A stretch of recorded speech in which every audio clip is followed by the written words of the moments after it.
نحمده ونصلي على رسوله الكريم اما بعد فاعوذ بالله من الشيطان الرجيم بسم الله الرحمن الرحيم رب اشرح لي صدري ويسر لي امري واحلل عقدة من لساني يفقهوا قولي وجاءت سكرة الموت بالحق ذلك ما كنت منه تحيد. آ پہنچی موت کی سختی ساتھ حق کے، یہی ہے جس سے تو بھاگتا پھرتا تھا. موت اس دنیا میں انسان کی زندگی کے خاتمے کا نام ہے. دنیا میں جو بھی انسان آیا ہے اسے ایک دن واپس ضرور جانا ہے. یہ انسان کی زندگی کا سب سے بڑا حادثہ ہے، جس کے بعد اس دنیا سے اس کا تعلق منقطع ہو جاتا ہے اور ایک نئی زندگی جو برزخ کی زندگی کہلاتی ہے وہ شروع ہو جاتی ہے. قیامت کے زلزلے کے ساتھ ہی یہ زندگی بھی ختم ہو جائے گی. پھر ایک نیا دور شروع ہوگا جس کی کامیابی اور ناکامی کا انحصار انسان کے اپنے اعمال پر ہوگا. ہم میں سے کوئی نہیں جانتا کہ اس کی موت کب آئے گی، لیکن ہم سب اسی دن کی طرف دوڑ رہے ہیں. ایسی صورتحال میں اصل کرنے کا کام اس دن کی تیاری کرنا ہے، تاکہ اس کے بعد جب ہم مالک کائنات کے سامنے پیش ہوں تو کوئی شرمندگی نہ ہو. موت کے بعد انسان اکیلا رہ جاتا ہے. موت انسان کو ہر چیز سے جدا کر دیتی ہے. موت ہر انسان کا پیچھا کر رہی ہے، مگر انسان اسے ہی بھولے ہوئے ہے. ضرورت اس بات کی ہے کہ ہم اس آخری وقت کو روزانہ یاد کریں اور اس کی تیاری میں لگے رہیں. وجاءت سکرۃ الموت بالحق ذلک ما کنت منہ تحید. یہ سورۃ قاف کی آیت نمبر 19 ہے، جس میں انسان سے خطاب ہے کہ انسان خواہ کتنی بھی لمبی زندگی چاہے، لیکن ایک دن موت آ پہنچتی ہے. سکرات الموت، موت کی سختیاں، موت کی بے ہوشیاں موت کی حقیقت کو لے کر آ پہنچتی ہیں، اور یہی وہ بات ہے جس سے انسان بھاگتا ہے. موت کا ذکر نہیں سننا چاہتا، موت سے فرار حاصل کرنا چاہتا ہے، لیکن موت اس کو آ پکڑتی ہے. یہاں بنیادی طور پر جان کنی کے وقت انسان کی کیا حالت ہوگی اس کو بھی بیان کیا گیا ہے. وجاءت سکرۃ الموت بالحق، یعنی ہر انسان کے لیے موت کی سختی اور شدت اور اس کا چمٹنا اور اس کی تکلیف، یہ سب کچھ حق کے ساتھ مل کر آ چکا ہے، اور اس میں کوئی شک نہیں اور اس کے ساتھ کوئی جھوٹ نہیں ہے. سکرہ کیا چیز ہے؟ یہ وہ سختی ہے جو عقل کو ختم کر دیتی ہے. سکر کے بارے میں راغب الاصفہانی کہتے ہیں، یہ ایسی حالت ہوتی ہے جو انسان اور اس کی عقل کے درمیان حائل ہو جاتی ہے، یعنی انسان کی عقل ماری جاتی ہے. اور اکثر یہ چیز نشہ پیدا کرنے والے مشروب میں استعمال کی جاتی، یعنی انسان ہوش میں نہیں رہتا، جیسے کوئی ڈرنک ہو گیا ہو. سکر کو غصے کے معنی میں بھی استعمال کیا جاتا ہے.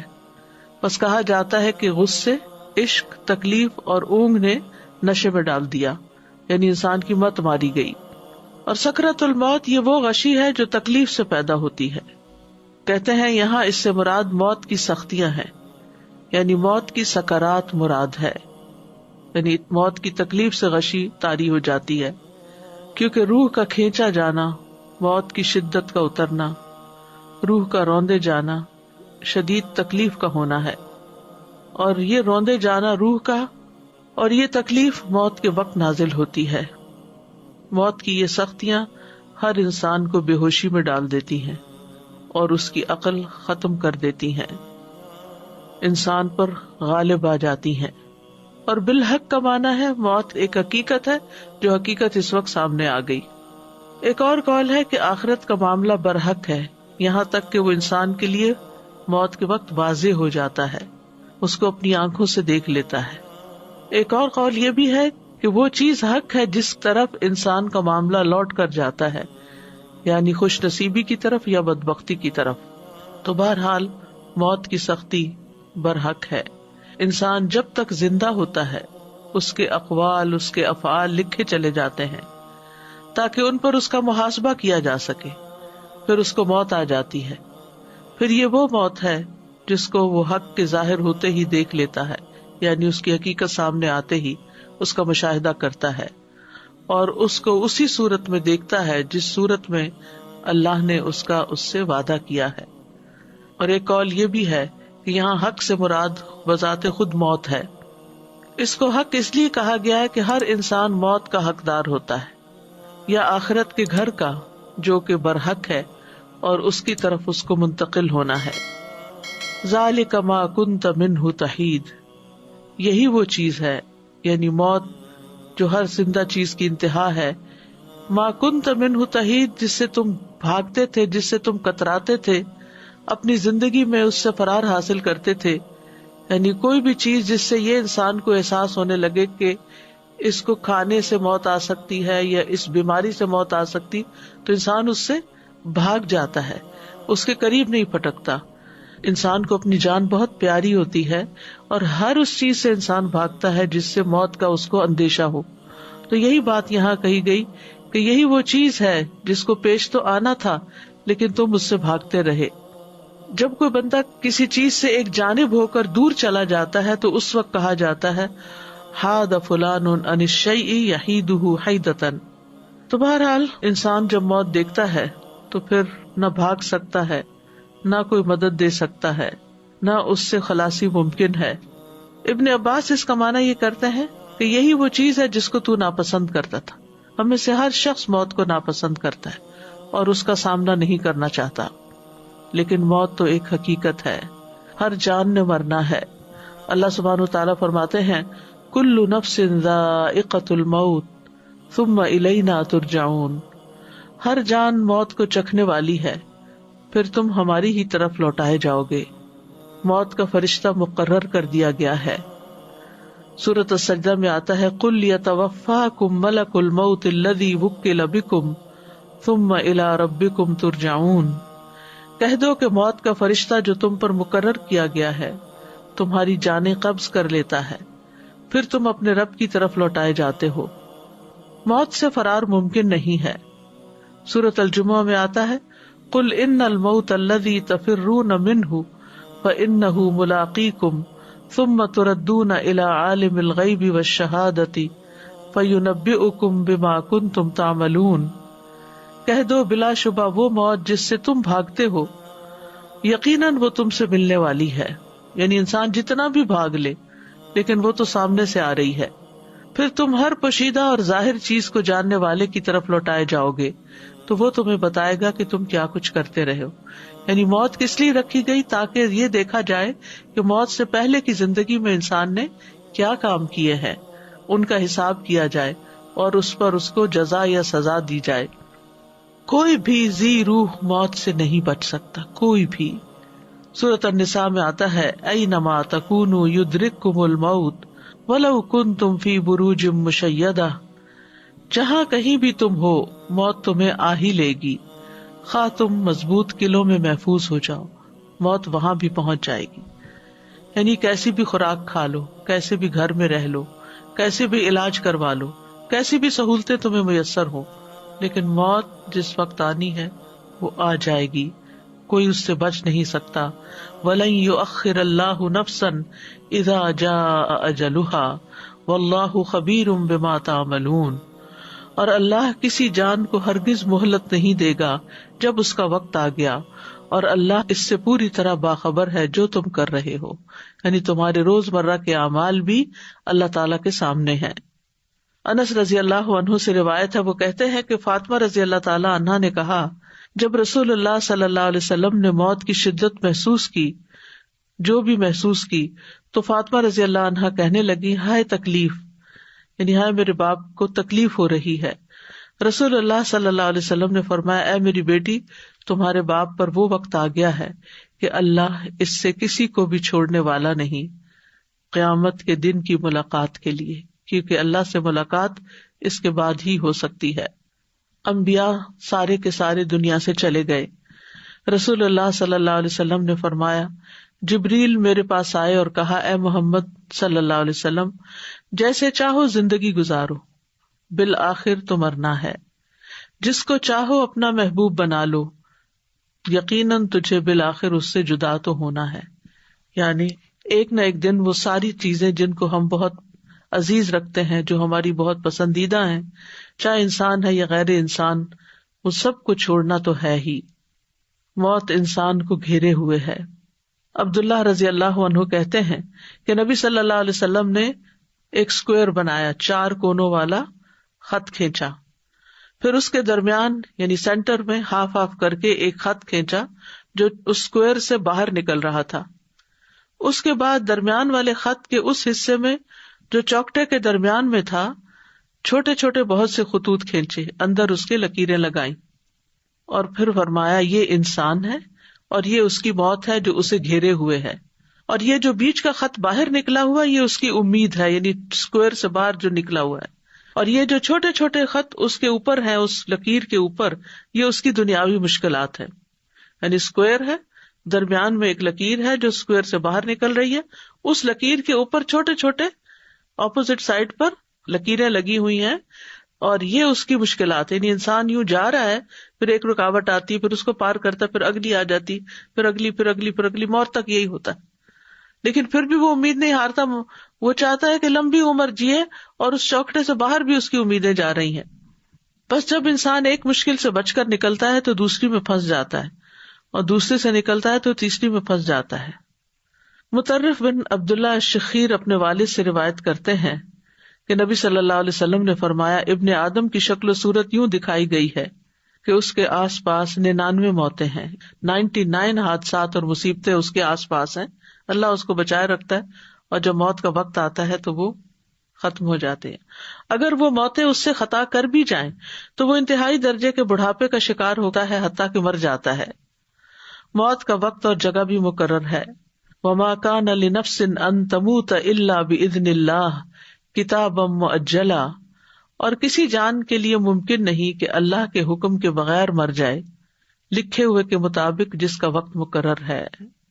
سورۃ النحل میں آتا ہے فَإِذَا جَاءَ أَجَلُهُمْ لَا يَسْتَأْخِرُونَ سَاعَةً وَلَا يَسْتَقْدِمُونَ، پھر جب اس کا وقت آ جائے گا تو ایک گھڑی نہ پیچھے رہ سکتے ہیں نہ آگے بڑھ سکتے، این جس وقت دم نکلنا ہے اسی وقت نکلے گا۔ مطر بن اکامس کہتے ہیں کہ رسول اللہ صلی اللہ علیہ وسلم نے فرمایا، جب کسی خاص جگہ میں کسی کو موت دینے کا فیصلہ کر دیا جاتا ہے تو وہ جگہ اس کے لیے محبوب بنا دی جاتی ہے، اور وہاں اس کی کوئی ضرورت پیدا کر دی جاتی ہے، اور پھر انسان کیا کرتا ہے، ہم دیکھتے ہیں، ہمارا مشاہدہ ہے کہ انسان اس جگہ پہنچ جاتا ہے، یا کوئی ایکسیڈنٹ ہو جاتا ہے، یا پھر ویسے بیماری کوئی آ جاتی ہے اور پھر وہ موت آ جاتی ہے۔ وہ تو ایک بہانہ ہوتا ہے، لیکن یہ کہ جو تکلیف آنی ہے انسان کو پتہ بھی نہیں چلتا، اور انسان سے وہی غلطی ہوتی ہے جس سے وہ عرصہ دراز سے بچ رہا ہوتا ہے۔ کتنی بیماریاں اچانک حملہ کرتی ہیں، پھر انسان کہتا ہے یہ فلاں چیز کھا لی، فلاں کام کر لیا، فلاں وجہ بن گئی، لیکن یہ سب بہانے ہیں، اصل تو یہ ہے کہ موت کا وقت اور جگہ مقرر ہے۔ موت سب سے خوفناک مصیبت ہے۔ شداد بن اوس کہتے ہیں کہ مومن کے لیے موت دنیا اور آخرت کی سب سے زیادہ خوفناک اور ہولناک مصیبت ہے، اور یہ ہانڈیوں کے جوش کھانے سے زیادہ شدید ہے۔ اگر کسی میت کو قبر سے زندہ کر دیا جائے اور وہ قبر سے اٹھ کھڑا ہو اور وہ دنیا والوں کو موت کی حقیقت بتائے تو وہ زندگی سے فائدہ نہ اٹھا سکے، نہ نیند کی لذت حاصل کر سکے۔ یعنی اگر مرنے والا یہ بتائے کہ کیسی کیسی تکلیف ہوتی ہے تو دنیا کی جتنی بھی انجوائمنٹس ہیں جینے والوں کی سب ختم ہو جائیں۔ موت کے وقت 3 مصیبتیں ہوتی ہیں۔ نمبر 1، روح کھینچنے کی سختی، کہ جسم کے روئے سے روح نکلتی ہے۔ نمبر 2، موت کے فرشتے کی صورت کو دیکھنا اور وہ خوف جو اس فرشتے کو دیکھ کر پیدا ہوتا ہے، یعنی جب فرشتہ سامنے آ جاتا ہے جان نکالنے کے لیے تو اسے دیکھ کے انسان ڈر جاتا ہے۔ نمبر 3، ان 2 فرشتوں کو دیکھنا جو حفاظت پر مامور ہیں، وہ بھی اس وقت نظر آتے ہیں۔ تو انسان کے لیے چونکہ پہلا ایکسپیرینس ہوتا ہے فرشتوں کو دیکھنے کا، آخرت میں تو دیکھیں گے ہی، لیکن موت پہلا انسیڈنٹ ہوتا ہے جس میں انسان فرشتوں کو اپنی نیکڈ آئیز کے ساتھ دیکھتا ہے، تو یہ اس کے لیے بہت شاکنگ ہوتا ہے اور اس کو خوف دلاتا ہے۔ پھر موت کی کیفیات میں پنڈلی سے جڑ جاتی ہے۔ قرآن مجید میں آتا ہے کلا اذا بلغت التراقی وقیل من راق وظن انہ الفراق والتفت الساق بالساق الی ربک یومئذ المساق، ہرگز نہیں وہ وقت یاد کرو جب جان ہنسلیوں تک پہنچ جائے گی، اور کہا جائے گا ہے کوئی جو دم کرے، یعنی جان حلق تک پہنچ جائے گی تو انسان کہے گا ہے کوئی دم کرے، کیونکہ گلے میں اٹک رہا ہے کچھ، اور وہ یقین کر لے گا کہ یقیناً یہ جدائی ہے، یعنی دم گھٹ رہا ہے تو اب مرنے کا ہی وقت آ گیا ہے، اور پنڈلی پنڈلی کے ساتھ لپٹ جائے گی، اٹھانے کی ہمت ہی نہیں ہوگی، ادھر ادھر ہو ہی نہیں سکے گا انسان، اب ٹانگیں ہی جڑ جائیں گی۔ اس دن تیرے رب ہی کی طرف روانگی ہے۔ جان پاؤں سے نکلنا شروع ہوتی ہے، پھر آہستہ آہستہ پنڈلیوں میں آتی ہے، پھر گھٹنوں میں، پھر پیٹ میں، اس طرح ہاتھوں سے، بازوؤں اور پاؤں اور بازوؤں دونوں کی طرف سے، ہاتھوں کی طرف سے، بالآخر اس کے گلے میں آ کے اٹک جاتی ہے اور پھر وہاں سے ایک دم نکل جاتی ہے۔ فلولا اذا بلغت الحلقوم وانتم حینئذ تنظرون ونحن اقرب الیہ منکم ولکن لا تبصرون فلولا ان کنتم غیر مدینین ترجعونها ان کنتم صادقین۔ پھر ایسا کیوں نہیں ہوتا کہ جب جان ہنسلی کو پہنچ جاتی ہے اور اس وقت تم دیکھ رہے ہوتے ہو، اور ہم اس وقت تم سے بھی زیادہ اس جان کے نزدیک ہوتے ہیں لیکن تم دیکھ نہیں سکتے۔ پھر اگر تم کسی کے محکوم نہیں، یعنی کسی کا تم پہ حکم نہیں چلتا، تم اپنی مرضی کے خود ہی مالک ہو، اگر تم اپنی بات میں سچے ہو تو اس جان کو لوٹا کیوں نہیں لیتے؟ یعنی اگر تمہاری قابلیت اتنی زیادہ ہے اور اپنے آپ کو بڑی چیز سمجھتے ہو تو پھر اپنی روح کو واپس لے آؤ، دوبارہ زندہ ہو جاؤ، لیکن یہ تمہارے بس کی بات نہیں۔ پھر یہ بھی یاد رہے کہ موت کے وقت فرشتے آتے ہیں جان نکالنے کے لیے۔ جان ایسے نہیں کہ اڑ کے کہیں چلی جاتی روح ہماری، بلکہ باقاعدہ فرشتے اس کو وصول کرتے ہیں۔ قرآن مجید میں آتا ہے، کاش تم دیکھتے ظالم لوگ موت کی سختیوں میں جب ہوتے ہیں اور فرشتے اپنے ہاتھ پھیلائے ہوئے ہوتے ہیں، کہتے ہیں نکالو اپنی جانیں، آج تمہیں ذلت کا عذاب دیا جائے گا، اس کے بدلے جو تم اللہ پر ناحق باتیں کہتے تھے اور تم اس کی آیات سے تکبر کرتے تھے۔ پھر اسی طرح یہ ہے کہ کسی کی بھی موت کی خبر سنتے ہیں تو انسان گھبرا اٹھتا ہے، اس کا دل چھوٹا ہوتا ہے، لیکن انسان اس سے بچ نہیں سکتا۔ موت کا وقت ایک تکلیف کا وقت ہے۔ شداد بن اوس کہتے ہیں کہ موت دنیا اور آخرت میں مومنوں پر بہت ہولناک مصیبت ہے۔ موت آریوں کے چیرنے سے بھی زیادہ سخت ہے، کہ جیسے کسی کا جسم کاٹا جا رہا ہو، کینچیوں کے کاٹنے سے بھی زیادہ شدید ہے، ہانڈیوں میں کسی چیز کے جوش کھانے سے بھی زیادہ سخت ہے۔ اگر کسی آدمی کو دوبارہ زندہ کیا جائے پھر وہ دنیا والوں کو موت کی تکلیف کے بارے میں بتا دے تو لوگ اپنی زندگیوں سے فائدہ نہ اٹھا سکیں اور نہ نیند کی لذت حاصل کر سکیں۔ ابن سعد نے عوانہ بن حکم سے روایت کرتے ہوئے اپنی کتاب میں بیان کیا ہے، وہ کہتے ہیں کہ عمرو ابن العاص کہا کرتے تھے کہ مجھے تعجب ہے اس شخص پر جس پر موت نازل ہو جائے اور اس کی عقل بھی کام کر رہی ہو تو وہ اس کو بیان کیوں نہیں کرتا۔ پھر جب ان پر موت واقع ہوئی تو ان کے بیٹے عبداللہ نے کہا، ابا جان، آپ کہا کرتے تھے تعجب ہے اس آدمی پر جس پر موت نازل ہو اور اس کی عقل بھی کام کر رہی ہو تو وہ موت کی حقیقت کیوں نہیں بتاتا؟ بس آپ ہمارے لیے موت کی حقیقت کو بتائیے۔ انہوں نے کہا، اے بیٹے، موت اس سے بڑی ہے کہ اس کو بیان کیا جائے، لیکن میں موت کا کچھ حال بیان کرتا ہوں۔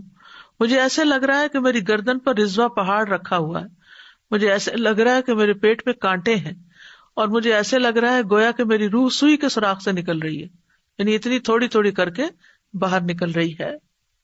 بہرحال ہر انسان کو موت کی سختی لاحق ہوتی ہے، لیکن ہر انسان کی موت کی شدت اور موت کی سختی کے ہلکا ہونے میں فرق ہوتا ہے، اور اکثر ایسا ہوتا ہے کہ مومنوں پہ یہ سختیاں ہلکی ہوتی ہیں، کافروں پر شدید ہوتی ہیں۔ انبیاء کے لیے موت کی سختیوں کو بڑھا دیا جاتا ہے تاکہ ان کے لیے ان کا اجر بڑھایا جا سکے۔ پرہیزگاروں اور بدبختوں اور نیک اور برے آدمی کے درمیان موت کے وقت فرق ہوتا ہے۔ ہم کہتے کہ یہ دونوں برابر نہیں ہیں، کافر اور فاجر اور موت کی سختی بہت زیادہ جھیلتے ہیں جبکہ مومن پہ اتنی سختی نہیں ہوتی، تو روح نکلنے کے ساتھ ساتھ اس کی رگیں اور اعصاب ٹکڑے ٹکڑے ہوتے رہتے ہیں۔ تو یہ ایک چیز ہے، اور دوسری چیز یہ ہے کہ کافر و فاجر کی موت کی سختیاں آزمائش اور ناراضگی اور شدت اور عذاب اور عبرت ہیں، اور جہاں تک مومن پرہیزگار کا تعلق ہے تو یہ اللہ کا عطیہ اور نعمت اور رحمت ہے کہ اس سختی کی وجہ سے گناہ مٹا دیے جاتے ہیں یا اس کے درجات بلند کر دیے جاتے ہیں۔ مومن کو تو ایک کانٹا بھی چبھے تو اس کے گناہ معاف ہوتے ہیں. ذکوان کہتے ہیں کہ حضرت عائشہ کہا کرتی تھی وفات کے وقت رسول اللہ صلی اللہ علیہ وسلم کے سامنے ایک بڑا پیالہ تھا یا چمڑے کی تھیلی تھی جس میں پانی تھا. آپ اپنے دونوں ہاتھ اس برتن میں ڈالتے اور پھر اپنے ہاتھوں کو اپنے چہرے پر ملتے اور فرماتے لا الہ الا اللہ، یقیناً موت میں سختی ہوتی ہے. پھر اپنا ہاتھ اٹھا کر فرمانے لگے پھر رفیق الاعلی، یہاں تک کہ آپ کی روح قبض کر لی گئی اور آپ کا ہاتھ جھک گیا. موت کی شدت کو برا نہیں سمجھنا چاہیے. نہیں، اگر آپ دیکھیں کہ کوئی مریض ہے، بہت وقت لگ گیا ہے اس کو اس اسٹرگل میں، تو اس کو برا نہ سمجھے کہ ضرور یہ کوئی برا آدمی ہوگا تو اس وجہ سے اس کے ساتھ یہ ہو رہا ہے. حضرت عائشہ کہتی ہیں کہ نبی صلی اللہ علیہ وسلم کی وفات ہوئی تو آپ میری ہنسلی اور ٹھوڑی کے درمیان سر رکھے ہوئے تھے. جب سے میں نے نبی صلی اللہ علیہ وسلم پر موت کی سختی دیکھی ہے اس کے بعد میں موت کی سختی کو کسی کے لیے برا نہیں سمجھتی. یعنی آپ تو سب سے زیادہ نیک انسان تھے لیکن موت کی تکلیف سے گزرے، تو اگر کسی اور پر بھی یہ تکلیف آتی ہے تو اس کا یہ مطلب نہیں کہ ضرور وہ کوئی برا آدمی ہے تو اس لیے اس کو زیادہ تکلیف آ رہی ہے. اب سوال یہ پیدا ہوتا ہے کہ موت کی سختی کا سبب کیا ہے، یعنی اتنی شدید کیوں ہے. ابن حجر کہتے ہیں کہ موت کی سختی مرتبے کے کم ہونے پہ دلالت نہیں کرتی، بلکہ وہ مومن کے لیے یا تو اس کی نیکیوں میں اضافہ کرتی ہے یا اس کے گناہوں کا کفارہ ہوتی ہے، اور انسان جب اللہ کے پاس پہنچتا ہے تو بالکل صاف ستھرا ہو کر. زید بن اسلم اپنے والد سے روایت کرتے ہوئے کہتے ہیں کہ جب مومن کے درجات میں سے کچھ باقی رہ جاتا ہے، یعنی اس نے ان درجوں تک پہنچنا ہے، اللہ نے بڑا ہائی رینک اس کے لیے لکھا ہے، اور وہ اپنے عمل کے ذریعے جنت کے اس درجے تک نہیں پہنچ پاتا تو اس پر موت کی سختی کو بڑھا دیا جاتا ہے تاکہ وہ موت کی سختیوں اور اس کی مصیبت کی وجہ سے جنت کے اس درجے تک پہنچ جائے. مومن کی موت کا منظر کچھ ایسا ہے کہ اللہ تعالیٰ مومن کو موت کی تکلیف دینا پسند نہیں کرتا. رسول اللہ صلی اللہ علیہ وسلم نے فرمایا بے شک اللہ تعالیٰ فرماتا ہے میں جو کام کرنا چاہتا ہوں اس میں مجھے اتنا تردد نہیں ہوتا جتنا کہ مجھے اپنے مومن بندے کی جان نکالنے میں ہوتا ہے. وہ موت کو تکلیف کی وجہ سے ناپسند کرتا ہے اور میں بھی اسے تکلیف دینا ناپسند کرتا ہوں. مومن موت کے وقت اللہ سے ملاقات کو پسند کرتا ہے، یعنی اللہ سے ناراض نہیں ہوتا. شریح بن ہانی کہتے ہیں میں عائشہ رضی اللہ عنہا کی خدمت میں حاضر ہوا تو میں نے عرض کیا اے ام المومنین، میں نے ابو ہریرہ سے سنا وہ رسول اللہ صلی اللہ علیہ وسلم سے حدیث روایت کرتے ہیں اگر واقعتاً ایسا ہی ہے تو ہم تو ہلاک ہو جائیں گے.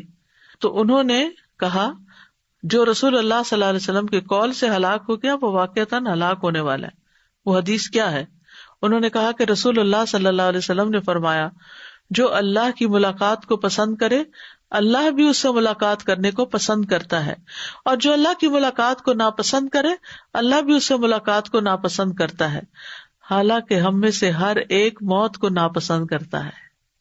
تو عائشہ رضی اللہ تعالیٰ عنہا نے کہا کہ رسول اللہ صلی اللہ علیہ وسلم نے اسی طرح فرمایا تھا، لیکن اس کا مطلب وہ نہیں جس کی طرف تم چلے گئے ہو، بلکہ جب آنکھ پھٹ جاتی ہے، سینے میں گڑگڑاہٹ پیدا ہو جاتی ہے، رونگٹے کھڑے ہو جاتے ہیں، انگلیاں اکڑ جاتی ہیں، بس اس موقع پر جو اللہ سے ملاقات کرنے کو پسند کرے اللہ بھی اس سے ملاقات کرنے کو پسند کرتا ہے، اور جو اللہ سے ملاقات کرنے کو ناپسند کرے اللہ بھی اس سے ملاقات کرنے کو ناپسند کرتا ہے. یعنی وہ جو موت کی شدت کا وقت ہے اس وقت اللہ سے بدگمان نہیں ہونا چاہیے بلکہ اللہ تعالیٰ سے ملاقات کا شوق دل میں پیدا ہونا چاہیے. اللہ تعالیٰ ہمیں وہ عطا کرے جب ہم مریں. مومن کی جان جب اس کے پہلوؤں سے نکل رہی ہوتی ہے تو بھی وہ اللہ کا شکر ادا کر رہا ہوتا ہے. ابن عباس کہتے ہیں کہ رسول اللہ صلی اللہ علیہ وسلم نے فرمایا یقیناً مومن کے ہر حال میں خیر ہے، اس کی جان اس کے دو پہلوؤں سے نکل رہی ہوتی ہے اور وہ اللہ عز و جل کی تعریف کر رہا ہوتا ہے. حسن بصری کہتے ہیں مومن کے لیے راحت صرف اللہ کی ملاقات میں ہی ہے.